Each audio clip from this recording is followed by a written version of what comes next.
ফকিরহাটের ফলতিতা বাজারে আপনাকে স্বাগতম। বলা হয়ে থাকে বাংলাদেশের বৃহত্তম পাইকারি মৎস্য বাজার হচ্ছে ফকিরহাটের এই ফলতিতা মাছ বাজার।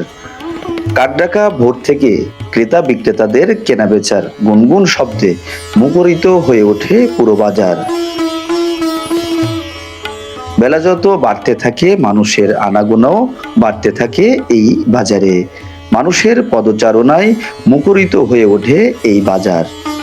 দিনব্যাপী চলে কর্মব্যস্ত মানুষের ছোটাছুটি।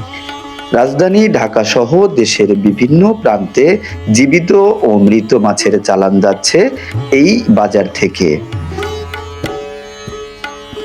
দেশের মাছের চাহিদা মিটিয়ে এখান থেকে ক্রয়কৃত মাছ প্রসেসিং করে যাচ্ছে বাংলাদেশের বাইরে বিভিন্ন দেশে। মাছের ক্রয় বিক্রয়, প্যাকেজিং থেকে শুরু করে বিভিন্ন কাজের সাথে জড়িত রয়েছে এখানকার প্রায় কয়েক হাজার শ্রমিক। রনি হাসান, বাগেরহাট ভিশন 24।